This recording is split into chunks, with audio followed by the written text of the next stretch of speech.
বাতিল। কি কারণে দুই পরীক্ষার্থীর পরীক্ষা বাতিল করা হলো জানবো। সোমনাথ বন্দ্যোপাধ্যায় রয়েছে আমার সঙ্গে। সোমনাথ, দেখো, অত্যন্ত গুরুত্বপূর্ণ মাধ্যমিক পরীক্ষার প্রথম দিনে দুই পরীক্ষার্থীর পরীক্ষা বাতিল করা হলো। প্রশ্নপত্রের ছবি তুলে সোশ্যাল সাইটে ভাইরাল করার ঘটনায় দুই পরীক্ষার্থীর পরীক্ষা বাতিল করলো মধ্যশিক্ষা পর্ষদ।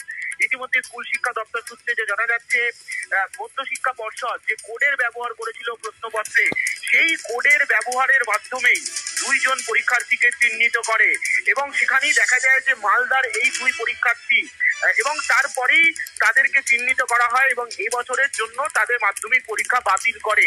যদিও আনুষ্ঠানিকভাবে মধ্যশিক্ষা পর্ষদের তরফে এই বিষয়ে কোনো বিবৃতি দেওয়া হয়নি, কিন্তু যেটা সূত্র মারফত জানা যাচ্ছে দুজন পরীক্ষার্থীর পরীক্ষা বাতিল করা হয়েছে। তার কারণ, পরীক্ষা চলাকালীন সময় মোবাইল ফোন নিয়ে প্রশ্নপত্রের ছবি তোলা হয় এবং সেটি সোশ্যাল সাইটে ভাইরাল করার মতো ঘটনা ঘটানো